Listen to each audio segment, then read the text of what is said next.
mas talvez você tenha algo para falar e agradecer nesse altar para testificar o Deus que você serve, amém? Eu quero estar chamando o discípulo Reginaldo, ele vai trazer a palavra para nossas vidas, amém? Aplauda o Senhor Jesus, que você agora abra sua mente, o seu coração, para ouvir o que Deus tem a falar em nosso meio.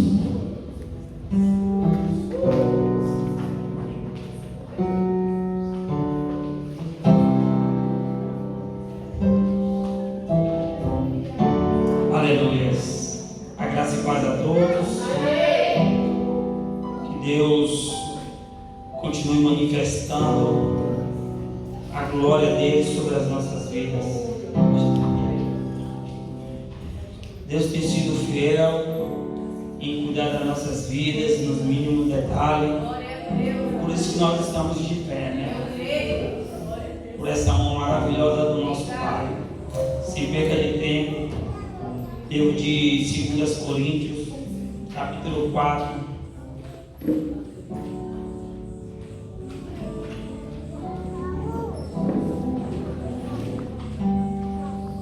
Versículo 1.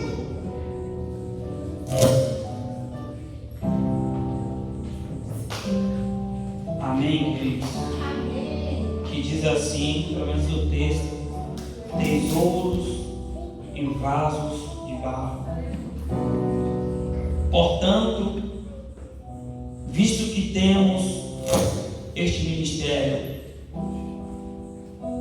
pela misericórdia que nos foi dado,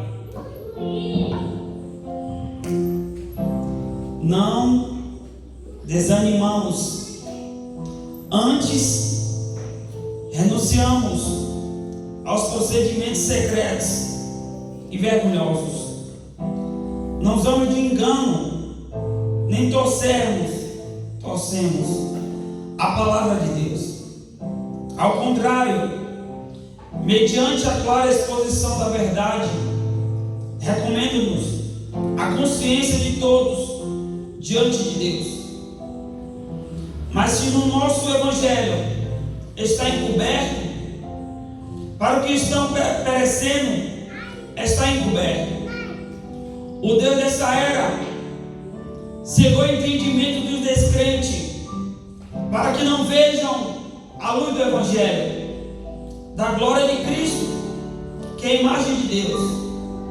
Mas não pregamos a nós mesmos, mas a Jesus Cristo, o Senhor, a nós somos escravos de vós, ou melhor, de vocês, por causa de Jesus. Pois Deus, que disse: das trevas resplandeça a luz, Ele mesmo brilhou em nossos corações, para a iluminação do conhecimento da glória de Deus na face de Cristo. Pode se aceitar, queridos. Aleluia. Queridos, uma palavra dessa é uma palavra que chama a nós a entender e reconhecermos o que temos dentro de nós. Porque o Evangelho em si, ele é simples.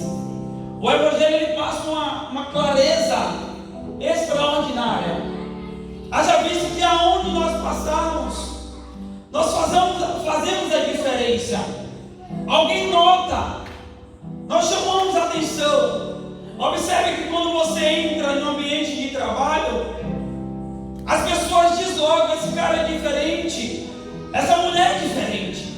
Estão pulsando forte com ele, para as pessoas que não entendem. Uns dizem: esse cara tem alguma coisa que mexe muito comigo. Outros até dizem: esse cara transmite uma paz, essa mulher transmite uma paz diferente. Por quê? O Evangelho, nós somos cercados pelo Evangelho. E por isso, aonde nós colocamos a planta dos nossos pés, nós temos que fazer a diferença. E o que nós precisamos entender? Que lá fora, para as pessoas que não entendem esse Evangelho de louco, tudo que nós fizemos ou fazemos, nós chamamos a atenção. O que você faz, alguém vai notar. Observe que a gente faz 9 coisas certas. Uma que a gente dá uma ramelada. As pessoas já dizem, é assim que você é crente? Eu sabia que isso era fogo de palha. Eu sabia que isso era engano. Por quê? Porque o Evangelho ele traduz em brilho, em clareza. E é por isso que desde já eu quero te falar que você é um agente contaminador do reino. E onde você coloca a planta dos teus pés, tem que haver uma diferença. Alguém tem que notar que você é diferente. A gente iniciou falando sobre ministério e misericórdia. E é muito nós entendemos isso, que por nós temos um vaso que chamamos a atenção. Lá fora, o diabo já cegou o entendimento das pessoas que precisam crer no Evangelho. E eu já vejo nisso que quem quer hoje em dia se fortalecer em Cristo, ou você paga o preço, ou você busca a esperança da igreja, ou você pôs ou se colocar de pé, ou ressuscitar o que havia morto aí dentro. Porque o Deus desse século, e a gente está falando propriamente do Tiago, literalmente dele, cegou o entendimento. E quando você vai falar do reino para a vida de outras pessoas, automaticamente as pessoas vão dizer, eu já vi esse evangelho, eu já fui crente. Por quê? As pessoas que levam o evangelho com brincadeira, quando ela se afasta, o diabo joga uma cegueira no olho dessas pessoas. Automaticamente, quem vai falar do reino para essas pessoas, elas não aceitam mais. E quando aceita, elas agem como deboche. Ou de forma que, eu vou ouvir para não entristecer ele. Mas não sabendo ele que Deus estava criando uma esperança dentro dele, uma esperança dentro dela. Quando Pedro ele saiu da casa dele e foi para lá para a casa de Cornélio, havia um propósito. Porque Deus ele não tratava com religiosidade e nem com parcialidade na vida de um homem. Porque se Deus ele disse isso como uma forma de ver, eu não vou trabalhar na vida dele, eu não vou levar o reino para ela ou para ele, porque ele vai desfazer do reino. Mas como as pessoas dizem que amanhã depois, quando haver a morte e tiver a sentença de cada um, terá um telão. Eu digo que possivelmente terá esse telão sim. Porque o que nós fazemos aqui na terra, e falarmos do reino, em trazer a clareza desse evangelho para a vida das pessoas que querem ser salvo, ou que acham que já é salvo, ou que acham que não depende mais de alguma palavra, automaticamente são pessoas que o Deus desse século já cegou. E são pessoas que praticamente o inimigo já tomou posse como reino. Mas o inimigo ele não pode tomar posse daquilo que é a herança do Senhor. Isso que nós precisamos entender. Que você pode até estar cansado, mas não desista. Porque uma vez que você abandona o evangelho e segue uma vida cotidiana, se alimentando dos prazeres desse mundo, você traz uma frieza para a tua alma. E que traz uma frieza para a tua alma de querer se levantar é mais difícil. Porque o que o inimigo faz? Ele coloca cansaço, fadiga. Hoje eu vou para a igreja, amanhã eu já não vou. Conheço pessoas assim, que só porque trabalhou na empresa, chegou em casa, o cansaço tomou posse e esqueceu que foi Deus que abriu a porta. E deixa a vontade de falar mais alto. Eu posso ter trabalhado 12 horas, mas eu preciso estar aqui para adorar meu Deus. É isso que nós precisamos colocar na balança e dividir que o reino não tem nada a ver com o teu trabalho. O reino não tem nada a ver com o teu cansaço.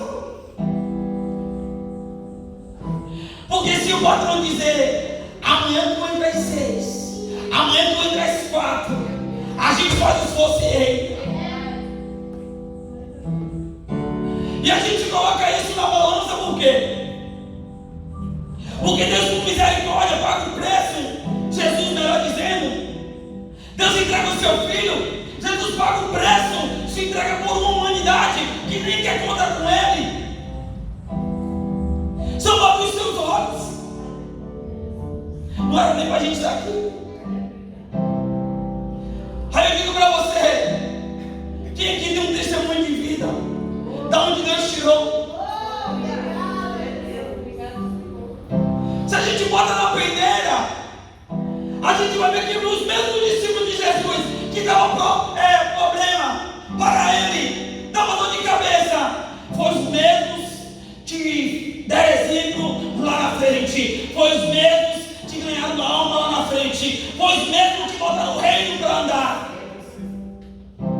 Então era tudo ex-pescador, ex-ladrão, ex-matador, ex-perseguidor. É por isso que Deus não despisa ninguém. Então você é um ex. Você é um ex. Então foi essa misericórdia que Deus abriu os teus olhos e fez você entender que o Evangelho é simples. E como eu tenho ouvido essa semana inteira, você apenas está cansado. E às vezes a gente confunde cansaço com vontade de sair da igreja. É sempre assim. Tem tanta coisa, porque você não desiste e larga seu carro, larga seu emprego. Mas é louco o Evangelho, porque o diabo ele mexe com a mente do ser humano com essa estratégia de tirar a estrutura do ser humano através do Evangelho. Porque ele sabe que cai o Evangelho, cai emprego, cai família, cai trabalho, cai empresa, cai propósito, cai foco. E se ele tira você desse foco, que é o Evangelho, ele te tira da posição e acabou. E quando ele olha para você, ele não olha só você, ele olha quem está atrás de você. Família, projeto, propósito, igreja. E o Deus desse século, infelizmente, está cegando muita gente.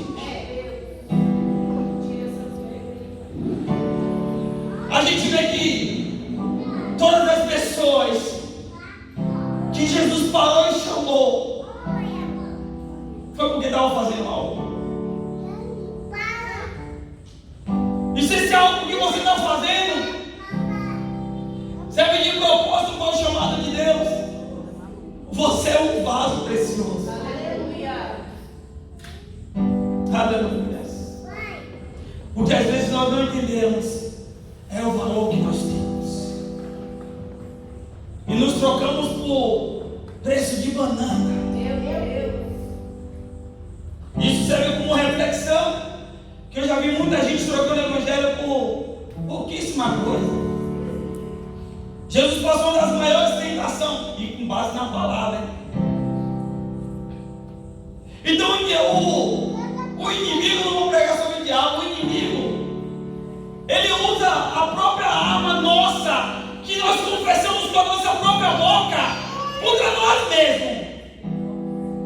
O que a gente fala nos nossos momentos diários, semanais, anuais, no dia a dia, ele usa a sua própria arma contra você mesmo.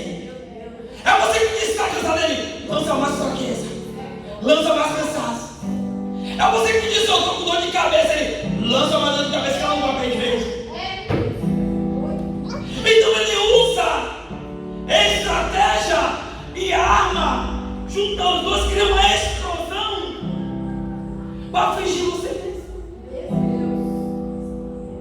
Talvez você não tenha nada, e só você falar da festa. Então o Evangelho, ele traz uma leveza. Se um dia o Evangelho trazer um peso para você, esse não é o Evangelho, queridos. E a palavra do Senhor que ai meu Deus. Estou com a palavra no povo.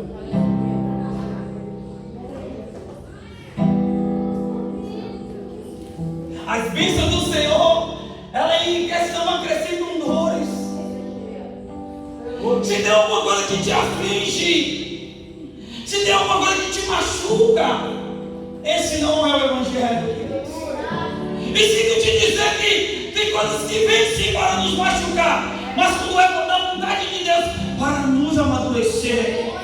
Mas se tem coisa que nós agarramos com a nossa própria mão e nos machuca, esse não é de Deus. O apóstolo Paulo declara isso, que tudo somos angustiados, abatidos, mas não destruídos.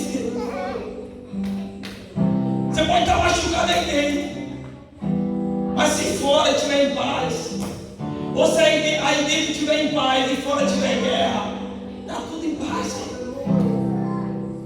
Você precisa contornar a situação.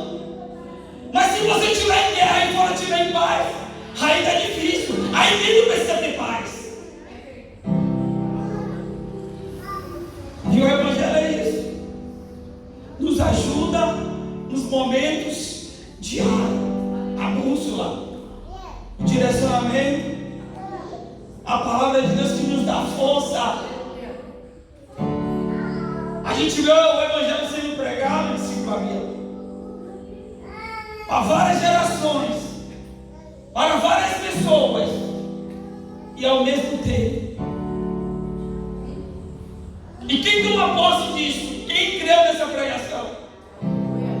Quem deu crédito? Porque se pregar uma coisa e você ouvir e levar e colocar em prática, errou. Porque ouvir e não colocar em prática, queridos, isso não compensa. Mas você precisa ouvir e colocar em prática o reino que foi ativado dentro de você. O nosso cansaço diário, as nossas lutas também. Porque Deus é terrível. Eu estava com outra palavra lá em casa, chega aqui, o Senhor transforma. Porque sabemos que cada um recebe aquilo que está preparado no seu coração para receber conforme a vontade de Deus. Vai pegar até sobre o apóstolo Paulo. Mas Deus, Ele entende que tem corações aqui que, mesmo passando por perseguição, não desiste. Mesmo passando por dificuldade, não desiste. Eu já passei por isso e sei como é.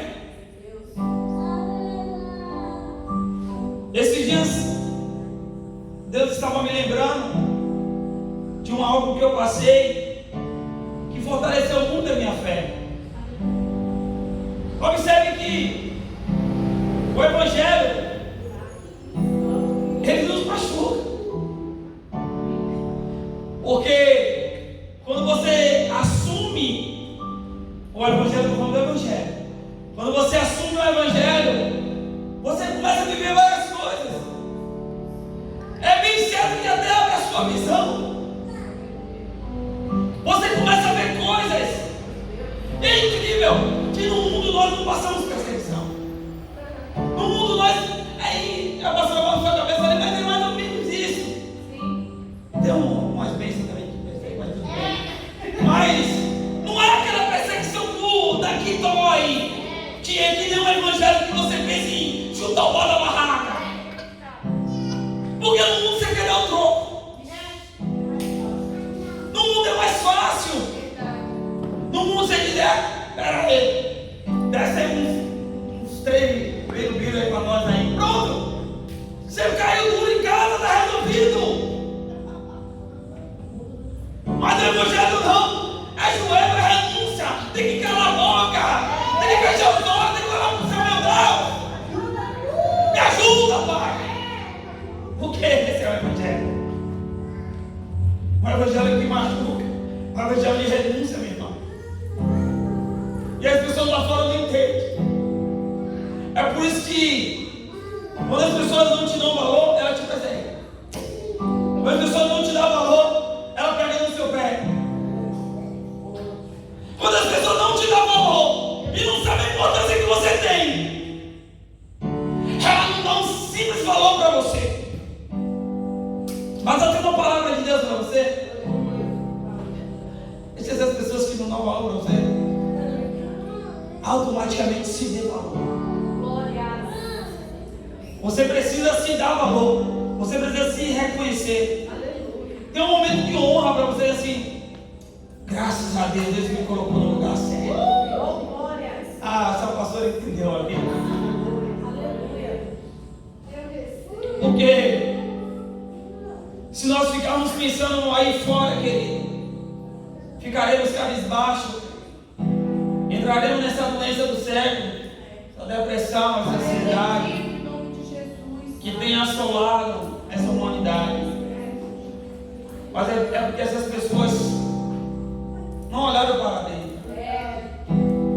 Aí eu te dou uma senha aqui. Para de olhar para fora e começa a olhar para dentro. Começa a se auto-dar valor. E quando você se auto-dá valor, jovem, você começa a entender a importância que você tem. E de certo que tem vários tipos de vasos aqui. Mas cada um brilha de uma forma. Cada um dá valor do que tem aí dentro. Você sabe do vaso que você é. Tem uns que quer brilhar demais. Tem uns que é só o simplesinho. Tem aquele vaso que não aparece, mas se destaca. O Senhor está trazendo alguma coisa. Glória a Deus. Mas é porque o rei não é assim. Mas o que se destaca, o melhor da casa, o pequenino, aquele que nem todos dão valor, mas que compreende o valor que tem. Para esse lindão, essa lindona que está do seu lado, e diz assim para ele: você é especial. A partir dessa noite, se dê valor, compreenda o valor que você tem. Se você não se der valor, eu vou dar valor para você.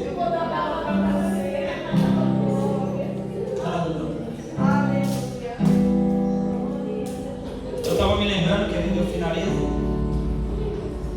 No dia que Deus me fez passar por uma provação, e essa foi o que mais doeu na minha alma. Sabe por que Deus está trazendo isso para nós? Foi por uma traição que eu passei. O Senhor está trazendo.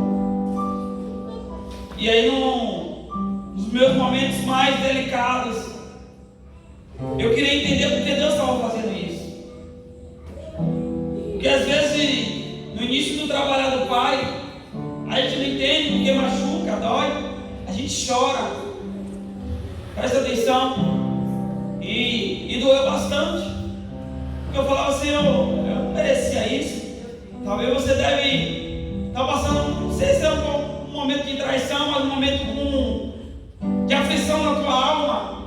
E você deve estar até orando a Deus acerca disso, dizendo: Deus, eu estou passando por isso. Por que isso tanto me aflige? Por que isso tanto me machuca?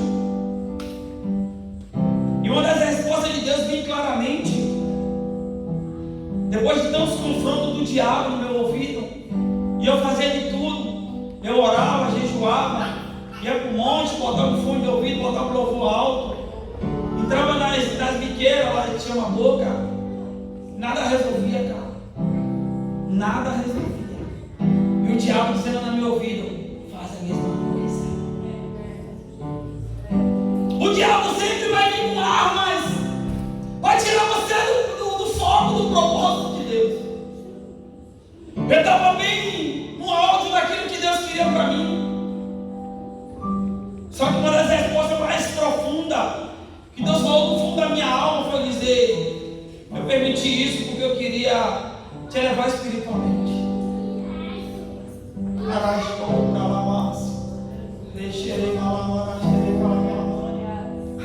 Talvez você não está entendendo, mas alguma cura Deus está fazendo aí.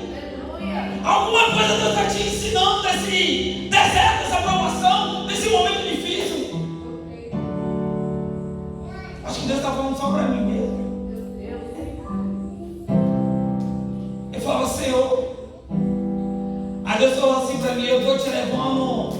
a um nível espiritualmente, alguns degraus, que nem você mesmo vai entender.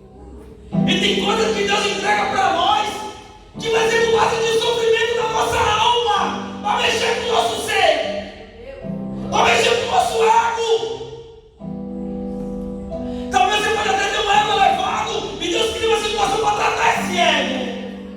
Ah, você não está entendendo isso? A menor prepotência, se eu não fazer, se eu não tiver um negócio. Às vezes Deus trata de uma forma e depois nos chama atenção para um momento particular com Ele, dizendo: eu estou te tratando disso porque você é essa.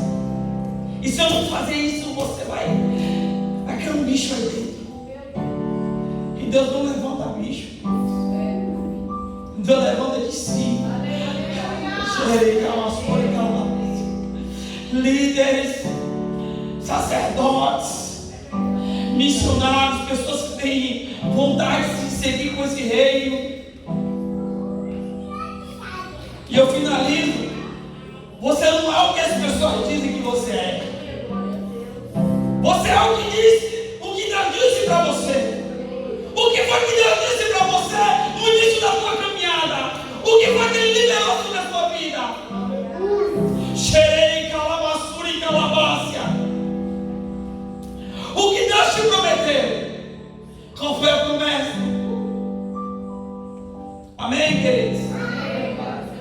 Você leva esse evangelho simples. Está cansado? Mas não desista. Descanse, deite, durma. Amanhã é um novo dia. Grandes coisas ainda haverá. Isso só é uma fase, tá bom? Isso só é uma fase, vai passar. Essa fase você precisa passar. É nos momentos de fases difíceis que tem grandes pessoas, tem grandes projetos, grandes propósitos. Que Deus te abençoe. Tenha uma ótima noite em Cristo Jesus.